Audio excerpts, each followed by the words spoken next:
Kemarin Ibu udah share materi ini. Harapannya kan kalian akan mempelajari. Jadi kita langsung diskusi aja. Ada yang mau bertanya? Kita mulai dari kita mempelajari tentang aspek seksualitas dalam keperawatan. Ini adalah sub CPMK yang akan kita pelajari.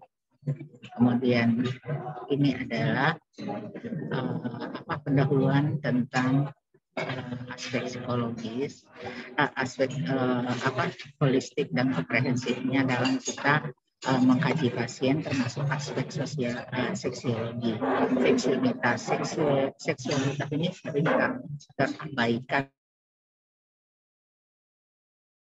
ya, seolah itu adalah bahan dasar, dan itu berkembang dari sejak bayi itu lahir, pengakuan orang tuanya terhadap jenis kelamin dia sampai dia remaja, dan itu berdampak terhadap seksualitas dia sehat atau tidak.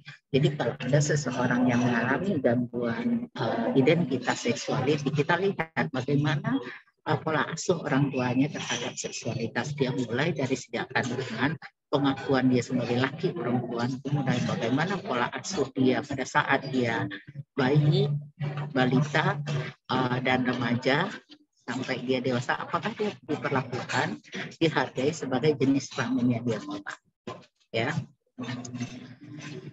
ini adalah aspek seksualitas yang mempengaruhi bahwa dalam mengkaji itu kan kita pengkajiannya beliau psikososio-spiritual. Nah, dalam psikologi, seksualitas itu termasuk fisiologis dan psikologis. Jadi dalam dalam perkembangan dan pengasuhannya itu harus mencakup aspek ya. Nah, sebentar. Kayaknya ini udah benerin deh kemarin. Sebentar ya, Ibu stop share.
Kenapa enggak ada? Bentar deh.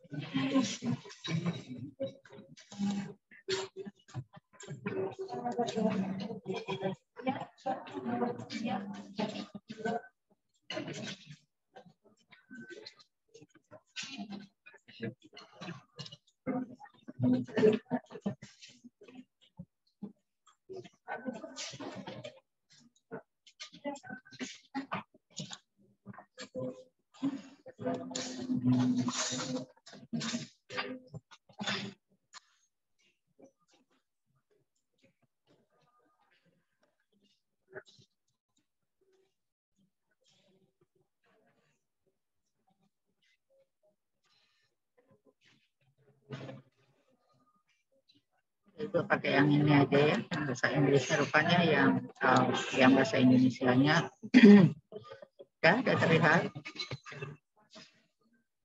Nanti bahasa Indonesia juga Ibu akan berikan ya untuk kalian. Nah, yang udah Ibu perbaiki itu ternyata adalah bahasa Inggrisnya ya. Nah, definisi seks tadi udah kita jelaskan. Nah, sebenarnya kita sejak dalam kandungan itu seperti itu bilang tadi, kita itu harus menjelaskan ke pengakuan terhadap seorang anak bahwa dia adalah perempuan atau laki itu dilakukan sejak dalam kandungan. Nah, seringkali kita itu lupa bahwa sejak dalam kandungan itu seharusnya seorang anak sudah diberi nama oleh orang tuanya. Kalau dia perempuan dipanggil dengan nama perempuan yang sesuai dengan panggilan umum atau memang sudah disiapkan nama. Nah, seringkali kita orang budaya kita mengatakan bahwa jenis kelamin itu surprise aja nanti supaya tidak ada pembedaan. Tapi sebenarnya kalau untuk dari segi seksualitas, pengakuan bahwa dia seorang perempuan, dia seorang laki-laki, itu udah bisa dilaksanakan sejak dia dalam kandungan dengan memintakan panggilan. Nah, itu akan membuat seorang anak itu diakui. Terus kemudian begitu dia lahir, dia diperlakukan sebagai seorang anak perempuan, sebagai seorang anak laki-laki, itu akan membangun citra diri dia sebagai sesuai dengan identitas diri dia. Ya, terus kemudian begitu dia sudah mulai bisa ke kamar mandi sendiri, kemudian diajarkan bahwa perempuan itu buang air kecil bagaimana, laki-laki buang air kecil bagaimana, terus kemudian dia mandi bersama dengan orang tuanya, dengan yang perempuan dengan yang perempuan, laki dengan yang laki. Nah, pada saat itu sudah mulai identifikasi jenis seksualnya dia. Saya adalah perempuan, saya sama dengan ibu, saya mempunyai vagina, saya mempunyai payudara, itu mulai dia identifikasi. Nah, demikian juga dengan anak laki-laki, bahwa dia seorang laki-laki, bahwa dia sama dengan bapaknya, dia mempunyai penis, dia mempunyai testis, dan itu sama, dan itu adalah identitas yang luar biasa. Nah, seringkali hal ini terlewatkan, seolah membicarakan seksualitas, jenis kelamin yang membedakan laki perempuan itu seolah itu bukan hal yang penting, padahal itu penting. Makanya sekarang banyak sekali kita dapatkan gangguan dalam identitas gender. Nah, itu tidak terlepas dari pola asuh yang sudah dilaksanakan oleh kedua orang tuanya, ya. Nah, ini review anatomi fisiologi ini adalah sudah kalian pelajari waktu di Anfis. Nah, jadi nggak review lagi. Nah, ini adalah bagaimana pola perkembangan seksualitas anak berdasarkan kelompok umur. Nah, seperti Ibu bilang tadi, begitu seorang anak lahir, identifikasi dia laki perempuan itu sudah terjadi. Terus kemudian perbedaan diri seorang dengan secara bertahap. Nah, pada saat seorang ibu membersihkan daerah genital bayi laki-lakinya, terus kemudian tiba-tiba ereksi, itu adalah suatu hal yang normal. Tiba-tiba bayinya itu pipis, dan itu adalah suatu proses sensualitas itu mulai distimulasi. Jadi seorang anak, begitu anak perempuan, begitu dia lahir, tiba-tiba dari vagina itu keluar darah. Nah, itu adalah menggambarkan bahwa ternyata hormon estrogen dan progesteron yang dibawa oleh ibunya itu berdampak terhadap sistem reproduksinya dia. Nah, itu perlu kita jelaskan, anak itu adalah anak perempuan. Jadi keluarnya darah sedikit pada saat bayi baru lahir dari vagina itu adalah hal yang normal karena pengaruh transfer hormon estrogen dan progesteron itu sejak dalam kandungan bayi ibu. Ini sebenarnya kan suatu hal yang sederhana ya, tapi apabila kita tidak paham dan tidak lakukan, itu akan menyebabkan ketidaktahuan dari ibu, dan ibu bisa bertindak sesuatu yang sebenarnya menimbulkan kecemasan yang sebenarnya itu adalah hal yang biasa. Ya, sampai di sini ada pertanyaan. Ini adalah identifikasi gender anak usia 0 sampai 12 bulan. Jadi sebenarnya sexual education itu tidak harus not only pada ini remaja, tapi ada ibu yang akan punya anak. Kita lakukan education, bagaimana dia memperlakukan bayinya, membantu bayinya itu mampu mengidentifikasi identitas dirinya sesuai dengan jenis kelamin. Sampai di sini ada pertanyaan? Halo, ada pertanyaan? Bisa di chat room kalau kalian nggak mau langsung bertanya, ya. Nah, kemudian pada anak prasekolah yang pendidikan selama dia di rumah 0 sampai 4 tahun itu merupakan bekal dia nanti untuk masuk ke dunia sekolah, dan bagaimana dia bergaul, bagaimana dia membuat peer-nya itu dipengaruhi oleh bagaimana pola asuh orang tua. Nah, sekali kita melihat pola asuh di masyarakat kita itu belum terlalu membantu anak benar-benar paham tentang seksualitas. Seolah bicara seksual itu adalah hubungan suami istri, adalah koitus, padahal tidak. Seksualitas itu adalah pengakuan seorang anak, pengakuan lingkungan dan pengakuan seorang anak terhadap jenis kelaminnya, dan dia melaksanakan peran dan fungsinya sesuai dengan jenis kelaminnya. Dan itu tidak didapatkan secara instan. Itu pelan-pelan diajarkan dan diarahkan oleh orang tuanya. Ya, nah, Ibu harap nanti ilmu ini akan sangat membantu kalian dalam kalian memberikan asuhan keperawatan pada anak, asuhan pada perawatan pada remaja, asuhan perawatan pada orang dewasa. Nah, ini akan berdampak. Jadi pemahaman tentang seksualitas ini kalian aplikasikan pada saat kalian pengkajian. Apakah pasien ini punya masalah dalam seksualitas? Paham sampai sini? Ada pertanyaan tentang perkembangan seksualitas usia 4 sampai dengan 5 tahun? Halo, Anda masih ada di ruang Zoom nggak? Dan jangan saya bicara sendiri nih. Halo, halo. Halo, suara saya kedengaran? Halo. Iya, Ibu. Iya, Ibu. Kemudian perkembangan remaja, karakteristik remaja 12-18 ini adalah masa sangat kritis dalam perkembangan seksualitas. Jadi kemampuan orang tua mendidik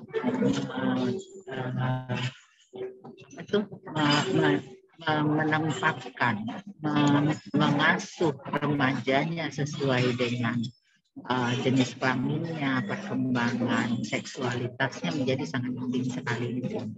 Ya.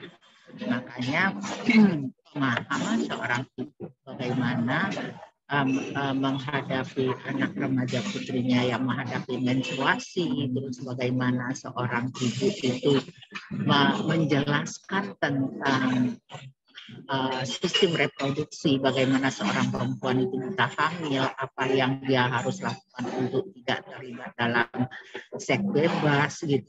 Ini menjadi sangat penting sekali. Jadi bisa Anda bayangkan kalau seandainya orang tua tidak paham mengenai seksualitas, pada saatnya anaknya bertanya apa itu hubungan seks, terus apakah bagaimana proses terjadi kehamilan, itu apa yang terjadi pada wanita pada saat dia menstruasi, apa yang boleh dia lakukan saat menstruasi, apa yang tidak boleh dilakukan saat menstruasi. Itu kan nggak instan didapat oleh seorang anak. tapi harus diarahkan, diajarkan, dan dijelaskan oleh orang tuanya. Nah, karena orang tua tidak paham dan anak tidak mendapatkan informasi yang seharusnya, apa yang terjadi? Dia mencari dari sumber yang bisa dia percaya, bisa tidak percaya, melalui Google, dia eksplorasi, bertanya ke temannya, dan lainnya. Terutama yang sangat berpengaruh dalam hal ini adalah fear. Fear itu sangat besar pengaruhnya terhadap orang remaja. Oleh karena itu, ketetapan seorang anak memilih teman bergaul dan lain berdampak terhadap kehidupan dan pola seksualitas dia yang sehat. Paham sampai sini? Oke, sekarang kita lanjut. Ini adalah dewasa tengah, usia produktif. Kalau untuk wanita, usia 4, sedangkan usia produktif wanita itu adalah 20 sampai dengan 35 tahun. Begitu sudah 35 tahun, reproduksi wanita itu mulai menurun tentunya, ya. Oleh karena itu, pada seorang perempuan dianjurkan dia melahirkan dan memiliki anak itu sebelum usia 35 tahun, karena keseimbangan hormon, keberfungsian organ-organ reproduksi mencapai maksimal itu usia 35 tahun. Nah, siapa yang menjelaskan ini terhadap seorang perempuan? Tentunya adalah ibunya. Nah, dengan demikian dia punya perencanaan. Kalau dulu saya punya rencana, insya Allah saya akan menikah umur sekian, saya punya anak umur sekian sampai sekian. Setelah itu, karena organ reproduksi saya sudah menurun fungsinya, saya harus melahirkan, serok hamil, dan setelah itu saya akan membesarkan. Belum. Ya. Oke. Nah, ini kenapa? Ini adalah persiapan seorang perempuan menjelang menopause. Nah, untuk seorang perempuan, seksualitas itu diajarkan bukan hanya bagaimana berhubungan seks, ya, tapi menyadarkan seorang perempuan itu kamu ada masanya loh nanti di mana berhubungan seks itu merupakan masalah buat kamu karena menurunnya fungsi-fungsi, di mana sekret vagina kamu itu sudah berkurang pada usia sekian, pada saat kamu menopause sudah kering. Itu akan berdampak terhadap pola seksualitasnya. Nah, kan tidak dijelaskan dan dia tidak punya solusi. Disinilah masalahnya terjadi. Nah, siapa yang menjelaskan? Adalah tenaga kesehatan. Karena tidak semua itu perempuan tahu tentang organ reproduksinya, bagaimana menjaga kesehatannya, bagaimana mempertahankannya, bagaimana mengatasinya pada saat ada masalah. Itu pentingnya edukasi seksualitas. Jadi edukasi seksualitas itu bukan pukul rata untuk semua usia. Kita lihat sasaran saya kelompok mana? Remaja. Oh, remaja perkembangannya begini.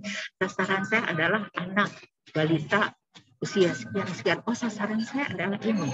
Bagaimana seorang balita itu, seorang anak prasekolah, tidak mengalami pelecehan seksual, tidak mengalami abuse, dan lainnya.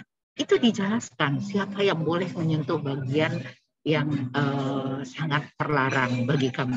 Siapa yang boleh membersihkan kamu, cebok harus bagaimana, itu diajarkan loh. Nah, di mana proses itu? Di sini. Jadi dengan memahami konsep seksualitas ini, kalian jadi tahu. Ya. Ada pertanyaan sampai sini? Nih, bagaimana kita membantu seorang wanita yang sudah menopause agar dia tetap bisa melaksanakan peran sebagai seorang istri, yaitu melakukan hubungan seksual. Padahal vaginanya udah kering dan menimbulkan rasa sakit. Anjuran apa yang kita berikan pada saat wanita yang sedang hamil, sedangkan dia tetap harus melaksanakan peran sebagai seorang istri. Posisi koitus seperti apa yang nyaman bagi seorang perempuan hamil itu dijelaskan. Jadi walaupun kalian belum punya pengalaman dalam hal ini, tapi secara knowledge, secara keyakinan masyarakat itu ingin bahwa kalian itu menjelaskan tentang hal ini kepada mereka. Paham sampai sini? Jadi kalian nggak bisa jawab. Nas, saya sedang hamil saya 8 bulan, tapi suami saya tetap minta berhubungan seks, saya merasa tidak nyaman. Nah, kalian kan nggak mungkin bisa menjawab, maaf Bu, saya belum menikah dan saya belum punya pengalaman untuk itu. Tak bisa. Karena dalam persepsi masyarakat, nurse itu tahu semuanya. Bisa menjawab masalah mereka, bisa mengarahkan mereka. Jadi harus belajar, bukan belajar mempraktikkan secara ilmu, secara konsep kalian paham. Kalau pada saat ditanya itu kalian belum pede untuk menjawab, kalian bisa bikin dari Bu, ini pertanyaan yang sangat bagus sekali. Saya akan siapkan jawaban yang tepat untuk Ibu. Nanti kita ketemu lagi 1 jam, 2 jam kemudian. Nah, setelah itu kalian carilah sumbernya. Jadi nggak bisa otomatis jawab spontan, maaf Bu, itu pertanyaan yang sangat tabu sekali, saya nggak bisa jawab. Nggak bisa.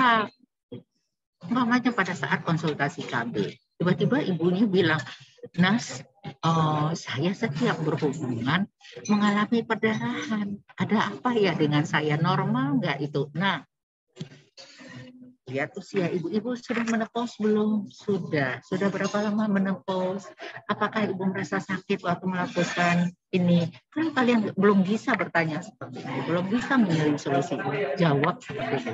Jadi pertanyaan sama dengan bagus sekali. Saya akan bantu Ibu, tapi kita janji lagi ya Bu, nanti 2 jam kemudian atau 1 jam kemudian nanti kita diskusi secara pribadi. Begitu? Paham sampai sini? Ada pertanyaan? Assalamualaikum Bu. Tadi saya izin bertanya. Ya. Sebelumnya kan ini ngomongin tentang seks ya Bu ya. Biasanya kan di lingkungan kita tuh yang hal kayak gini kan masih tabu gitu Bu di masyarakat.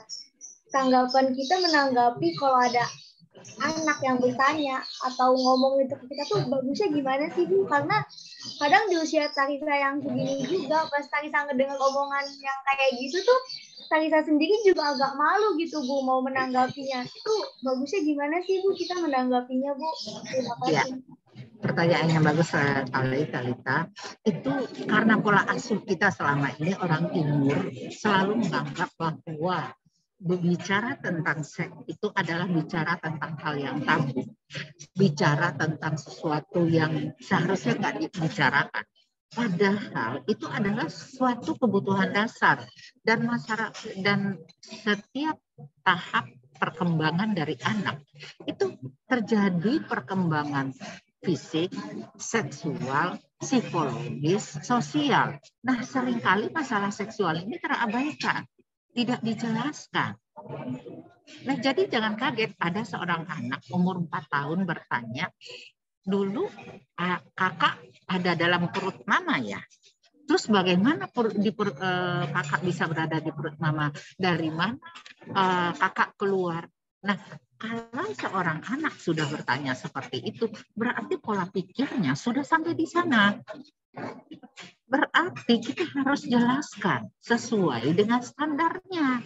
Pada anak PAUD, anak usia dini, bagaimana menjelaskan seksualitas? Tentunya kita tidak juga bicara bagaimana menjelaskan bertemunya sel telur sperma, terjadi zigot, dan tentunya enggak.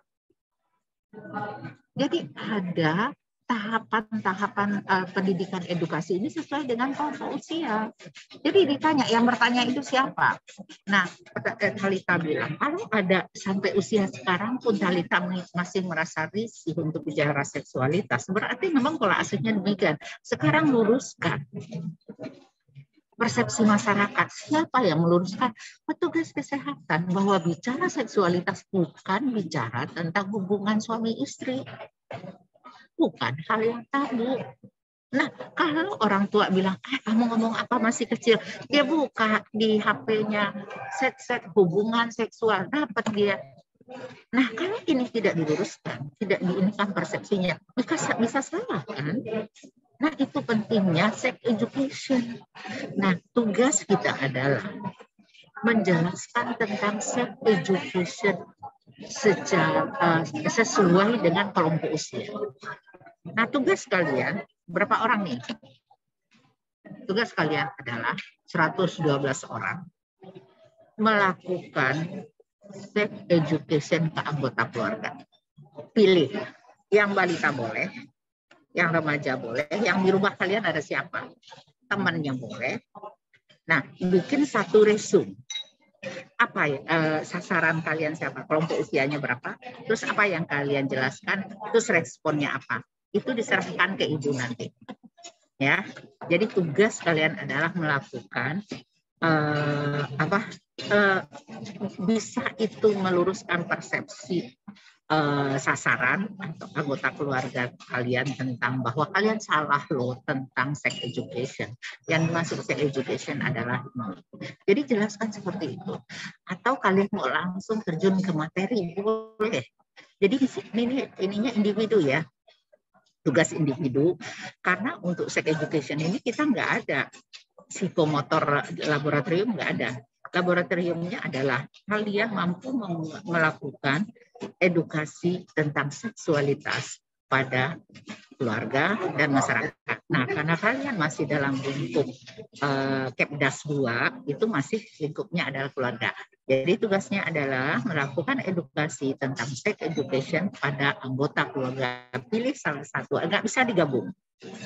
Kalau suami istri boleh Anda gabung, tapi anak umur 3 tahun Anda gabung dengan anak umur 12 sampai 18 tahun nggak boleh. Paham sampai sini? Yang kalian kirim ke ibu adalah resumnya. Resum edukasinya. Sasarannya siapa, yang diberikan apa, reaksi yang kalian dapatkan dari mereka apa. Paham sampai sini? Siapa yang mau bertanya? Paham? Paham tugasnya? Halo? Izin masuk, Ibu. Ya. Izin bertanya. Untuk tugasnya ini dikumpulinnya bentuk resum. tulis tangan Resum. atau diketik? Diketik boleh. Anda mau tulis tangan boleh. Kalau nggak sempat diketik, tulis tangan boleh. Orang cuma resum aja. Sasarannya siapa, umur berapa, laki atau perempuan, yang diberikan edukasi, topik edukasi apa, dan respon sasarannya apa. Gitu ya. Individu ya. Bikin G drive-nya masing-masing. Kelas A sendiri, kelas B sendiri, RKI sendiri. RKI in English. Oke. Nanti materi akan Ibu share. Materi ini akan Ibu share. Ya. Oke, sampai di sini ada pertanyaan lagi. Nggak ada yang bilang nggak ngerti ya, karena kalian sudah merespon kalian mengerti. Ya. Oke, ini adalah faktor-faktor yang mempengaruhi, kalian bisa baca nanti ya. Budaya jelas ya, terus kemudian bagaimana pola asuh tentang peran laki dan peran perempuan ya, itu akan berdampak sekali. Perempuan itu, laki-laki itu pantang ke ini dapur gitu, ada budaya tertentu mengharapkan laki-laki menggendong anak, urusan dapur itu urusan perempuan. Perempuan itu urusannya dapur, kasur, dan sumur. Itu adalah pola faktor yang mempengaruhi seksualitas, bahwa peran perempuan ini tidak lepas dari pur gitu ya, kasur, sumur, dan dapur. Nah itu adalah salah satu pola asuh seksualitas. Sehingga pada saat seorang perempuan umpamanya dia suami istri, istrinya hamil, punya anak balita 4 tahun, sementara sedang hamil besar, sementara tidak ada pembantu, istrinya harus masak, nyuci, setrika, semuanya dikerjakan dalam keadaan hamil besar. Kenapa? Dan itu tidak dibantu oleh suami. Kenapa? Pola asuh seksualitas di keluarga suaminya, bahwa urusan mengasuh, urusan dapur, urusan melahirkan, urusan ngurus anak, urusan perempuan, kamu jangan ikut campur. Kalau kamu ikut campur itu merendahkan harkat derajat kamu sebagai laki-laki. Itu adalah pola asuh seksualitas. Jadi gender ini sangat besar dampaknya. Jadi kita bisa paham, seorang laki-laki yang dididik dengan baik, dia akan paham pola seksualitas, paham peran dan fungsi seorang suami dan istri. Gitu. Jadi mungkin waktu kecil, kamu sana anak laki main, jangan urusan dapur. Sedangkan gambaran anak perempuan umur 5 tahun, 6 tahun diajarkan, kalau ada tamu kasih suguhin minum ya, bantu ibu nyapu ya, bantu ibu di dapur ya. Itu adalah pola asuh seksualitas yang membedakan antara laki dan perempuan demikian strict. Nanti kita lihat apakah itu menjadi salah. Menjadi salah begitu sudah masuk ke masalah sosial. Bahwa laki-laki itu dominan.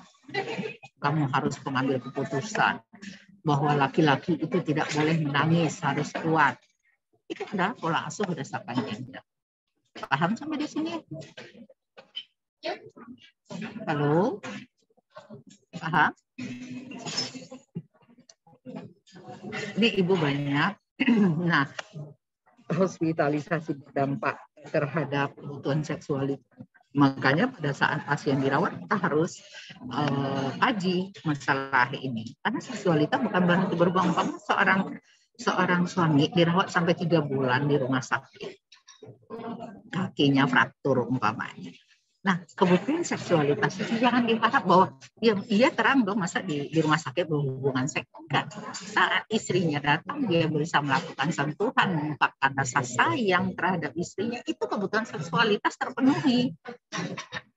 Bagaimana berperilaku menunjukkan rasa cinta.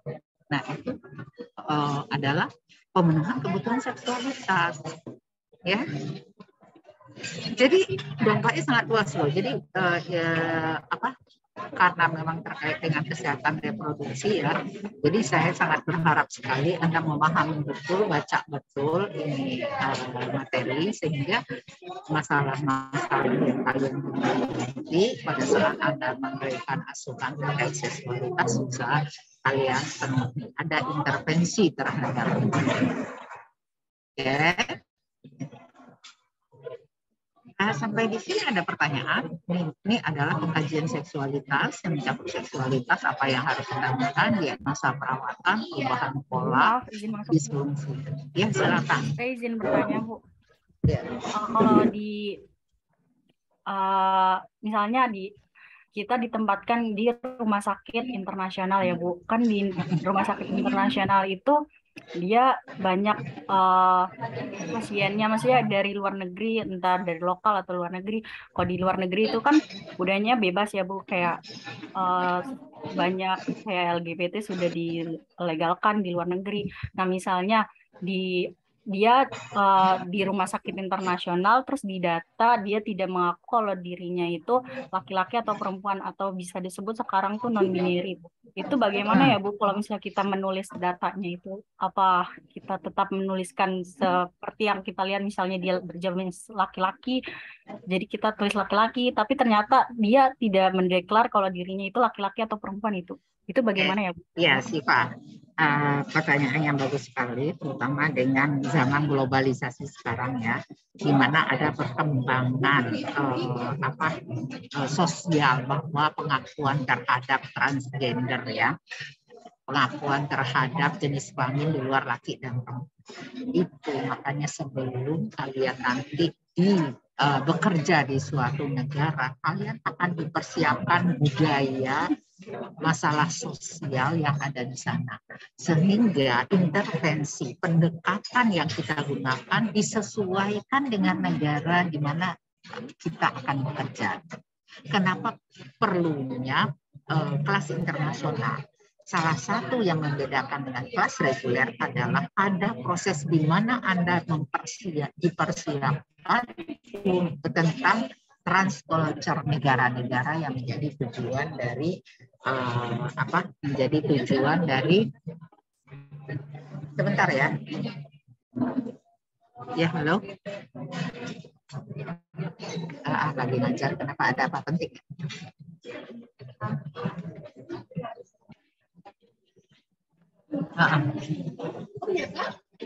Iya.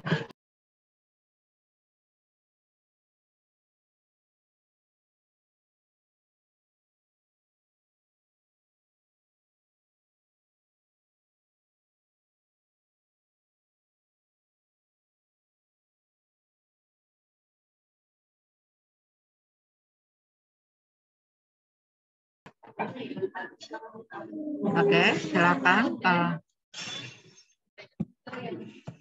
Oke, silakan, ada pertanyaan. Mengenai tugas sudah selesai.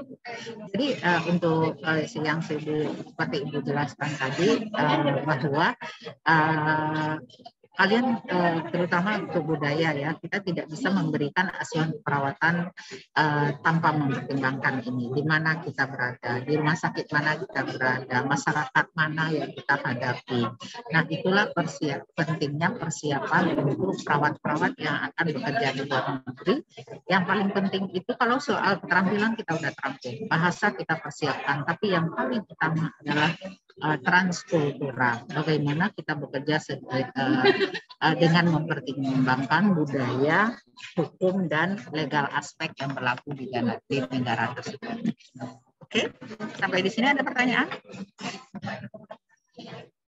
Ini adalah perencanaan yang dibuat, ini implementasinya, evaluasi. Nah, ini adalah sex education.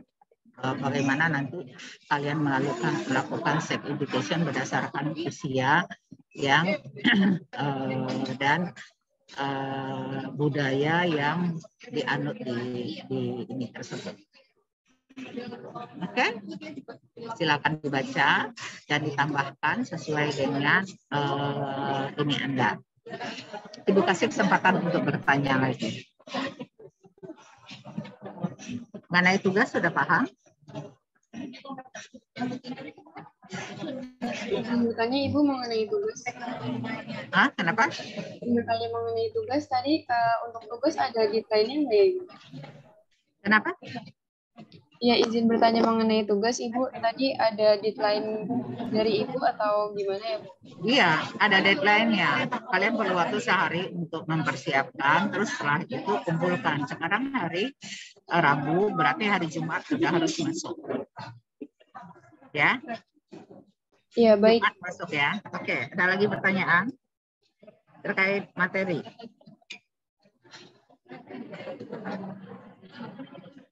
Silakan, ada lagi?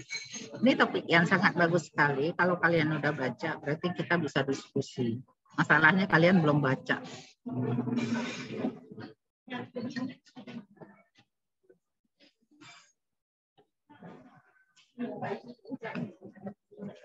Halo? Ada pertanyaan?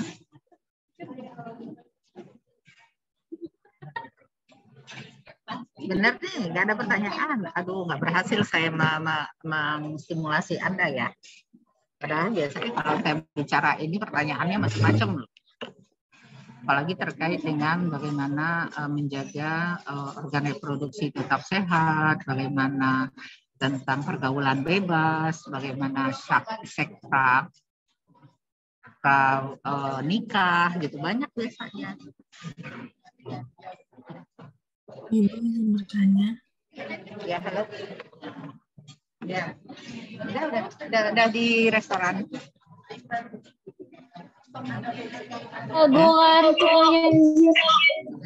Kenapa? Apa pertanyaannya? Halo? Saya izin bertanya Ibu, saya Tika dari Ibu. Kan kita bisa memberikan edukasi kepada remaja atau anak kecil yang berhubungan seksual. Yeah. Nah, tapi gimana sih Bu caranya biar mereka nggak terlalu penasaran gitu Bu? Jadi mereka cari tahu sendiri yang bisa bikin terlalu melampaui batas gitu. Terima kasih. Nah, itu yang perlu diluruskan. Jadi kalau kita menemui anak kecil bertanya tentang macam-macam, kalian jangan otomatis langsung cari sumbernya. Bagaimana menjelaskan tentang kehamilan, bagaimana menjelaskan tentang proses persalinan, bagaimana menjelaskan tentang dari mana asal dia. Itu cari. Anda harus paham dulu. Jangan otomatis, jangan selalu spontanitas. Apalagi kalian belum paham betul menjelaskannya. Jadi cari waktu. Oke, adik tanya itu sebentar ya. Kakak ke dalam dulu ya sebentar. Cari bentar. Oh, begini caranya. Kecuali kalau Anda sudah punya pemahaman yang benar. Jadi biasakan jangan spontanitas. Menjelaskan dia kelompok usianya sejauh mana dia mampu. Kemudian memang apa yang kamu tahu? Tanya dulu, gali dulu apa yang dia tahu. Setiap anak bertanya, pasti dia udah punya modal di sini. Kenapa dia bertanya? Ya, soalnya aku lihat mamaku cium bapakku. Apakah itu bisa hamil, bisa jadi aku? Nah, itu kan berarti udah ada suatu memori yang membuat dia bertanya. Jadi biasakan menggali dulu. Kalau dia bertanya sesuatu, tanya, apa yang kamu tahu? Apa yang kamu tahu? Apa alasan kamu bertanya? Siapa yang mendorong kamu melakukan itu, melihat itu? Gitu, siapa tahu malah terjadi dapat data yang sebenarnya merupakan masalah yang cukup besar. Ternyata dia mengalaminya. Ya kan? Jadi kalau ada seorang remaja putri bertanya tentang hamil, pasti dia punya alasan kenapa dia bertanya. Soalnya saya lihat di YouTube, apa yang kamu lihat di YouTube? Gitu kan? Jadi klarifikasi dulu pemahaman dia. Sebentar ya. Ya, Rin. Kenapa, Rin? Rin? Nilin ada. Kamu ada sama Nilin? Nilin nggak biasa. Oke, ada pertanyaan nggak sampai di sini? Oke, kalau tidak ada, masih ada. Kalau ada bisa di-chat ke Ibu, ke WA Ibu, nanti Ibu jawab ya. Karena Ibu udah mau mulai pertemuan lagi, Ibu tunggu tugas kalian hari Jumat jam 4 sore ya. Harus masuk di G Drive yang buat aja G Drive khusus untuk kelas A, kelas B.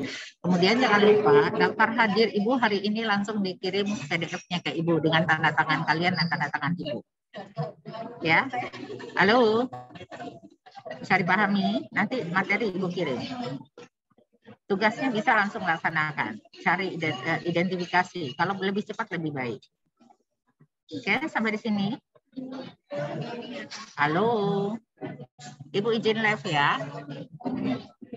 Halo. Ya, baik Ibu. Ibu izin live ya. Kalau ada pertanyaan bisa lewat WA. Terus tugas, tolong tugasnya dikumpulkan.